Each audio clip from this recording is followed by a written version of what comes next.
1. A quest.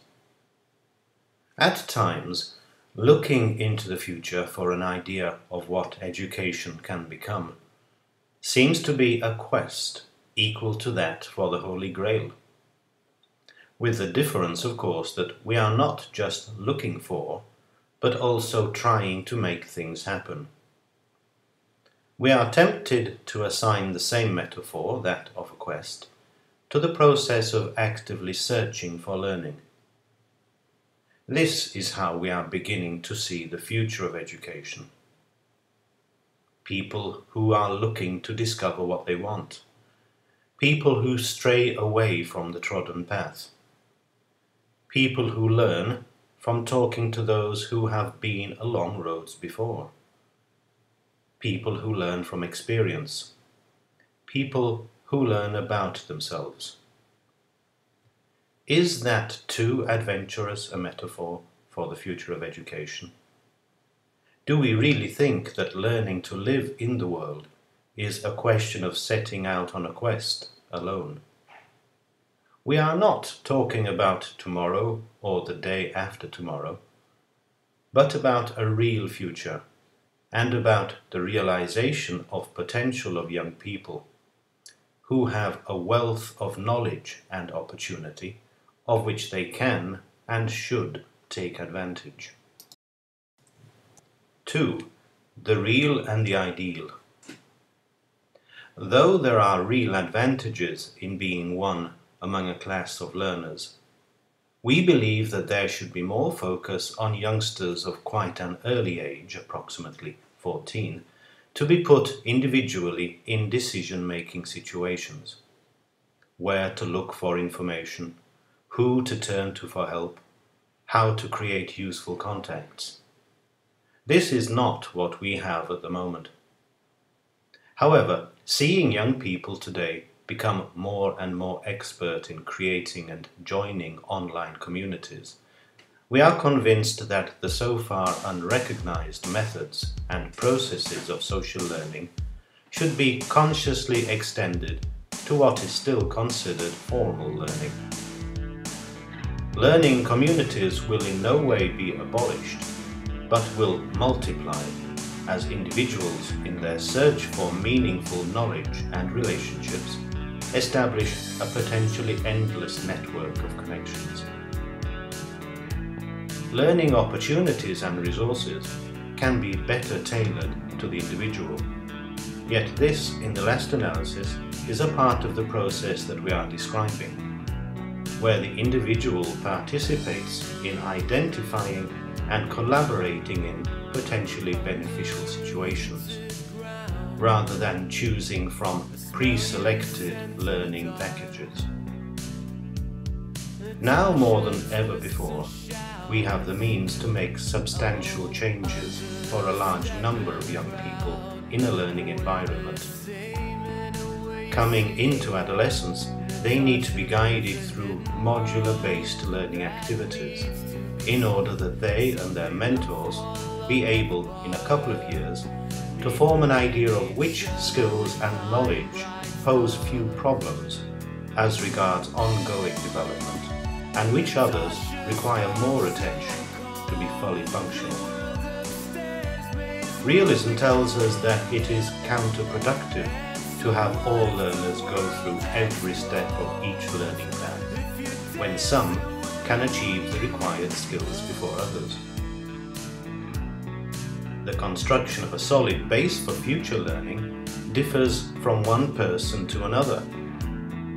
Different blocks or modular-based competencies can be laid at different times in different places of the foundation.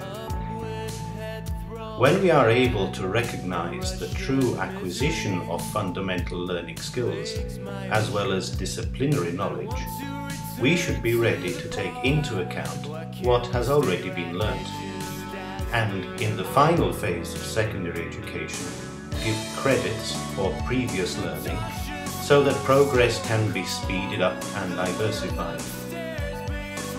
Going towards maturity means receiving due credit for demonstrating a sense of responsibility towards one's learning needs. as well as a more developed awareness of how to proceed. Advancing in your quest can hardly be done to your satisfaction, with a personal squire preparing the road for every single step you take. 3. A shield, a lance, and my trusty steed. Equipment, protection, and the indispensable blend of motivation and sense of purpose. How else does the learner of the future need to be equipped? Will it be possible to simulate experience of the world in order to prepare young learners to learn from that experience? We will always be dealing with problems, people, planning and executing actions, reflecting on what we have done and what has been done to us. Seen in this light, experience can be enhanced and diversified through the use of information technologies. Competencies can be practiced in the real world and in real time, even if the contexts may be those of games, educational problem solving, collaborative planning and stock-taking. Knowledge of oneself achieved through action and subsequent reflection should be at the same time protected and left open to grow. This is not the easiest of tasks, yet it cannot be even tried if the person in question is not exposed to what the world may ask of him or her. The world we have already entered is further breaking down the walls of formal schooling to such an extent that external experiences are there to be dealt with in all moments of a young person's growth, and not simply set aside as something that will be faced later. This is where equipment comes into the picture. Computers can be used as mirrors, places to reflect. Write about yourself, keep track of where you're going and what you're doing. Keep an online portfolio if you believe in it and you know what you are using it for. And what are companions for, if not to be there, online too, in a community of peers who are sharing similar experiences and can offer the best and easiest to accept advice. There is no child that does not want to learn. What is it that has transformed the word learning into a scare word, if not a swear word? It is the lack of understanding about what learning can do, a belief that learning begins and ends in schools or in other formal institutions. To progress and have a sense of purpose, the young need an understanding of what learning can help them achieve. Learning is necessary to recognize what you want from the world and for yourself. It is the wanting that counts. 4. The perilous bridge. Is there a bridge between the phase of education and the world of work? Do we still have to construct that bridge? How far can it extend on the one side and on the other? How can we make it trustworthy and not a cause for fear and uncertainty? Without pushing the metaphor too far, we believe that the two phases, given that they will continue to exist, should merge much more, so that the fear of making a decision becomes less traumatic. As it is, the bridge is rather rickety. It needs to be strengthened with solid contacts with workplaces as well as higher and further education establishments, which should really enter the school on a permanent basis, metaphorically if not physically, and not just be tagged on to give the appearance of preparation for the future. Whatever changes may still occur in the coming years in the field of work, we are already in a position to say that in order to make significant decisions about their future, young people have to begin making decisions at a much younger age. The step-by-step assumption of responsibilities should become a characteristic of a young person's life, whether it be in a formal learning situation or not.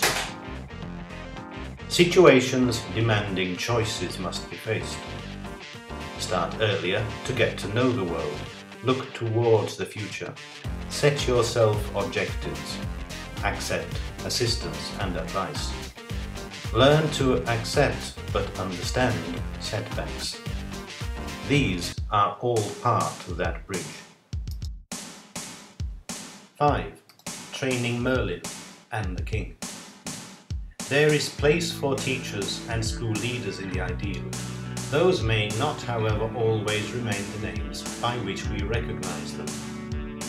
Adults will continue to make decisions for the young. Parents and teachers can and should collaborate more, supplying guidance and opportunities of experience in the world. Counselors and guides have been respected roles throughout history, and not only for knights and kings out on a soul-saving quest. Both parents and educational professionals should fit in as one of the essential pieces of the mosaic of experience, not only for guidance, but also for the provision of specific knowledge where asked for. One of the crucial points is that of involving parents much more. They need to become more than spectators, and, as often happens, judges of outcomes. They should be called upon to contribute to the processes of learning, offering insights into the world outside school, and helping to close the gap between the two. The value of talking through problems has, we believe, been greatly undervalued in the process of learning. This is where listeners and well-informed guides come into the picture, and they do so in various phases of learning as the distinction between formal and informal learning disappears.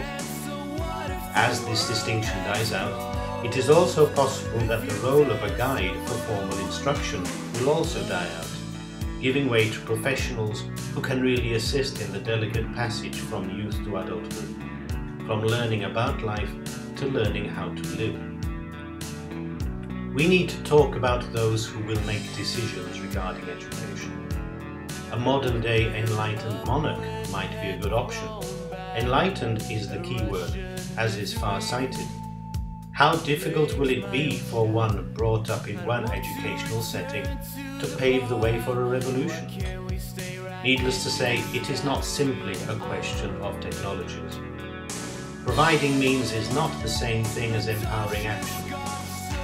Little can be done without the total involvement of educational decision makers, together with other stakeholders, in the restructuring or destructuring of schools. Involvement means getting to know the reality before planning for the ideal. Involvement means caring for the individual, because this means caring for the whole. It means accepting a similar challenge as that which the future adult must face, understanding the need for change and learning how to govern that change. 6. Being virtuous. Where do you want to go? Why do you want to go there? What are you looking for? What do you need to be able to do what you desire? Education is also about this, learning in time, looking into the future and searching, but accepting what the present can teach us. So many qualities will be needed so that we feel satisfied with our choices. As long as we are given the opportunity to make these choices, an ideal situation indeed, yet what else should the future of education be? Courage and humility, reflectiveness and readiness to action, willingness to listen to and to advise. We believe that these qualities have to be cultivated as part of a young person's education. These too are potential. These and others are qualities which will stimulate and accompany learning. They need space and freedom to grow, experience to test themselves against. Whatever competencies we might want to quote as being necessary for a successful education, or at least one that prepares the young for adult life, little can be done if attention is not paid to these.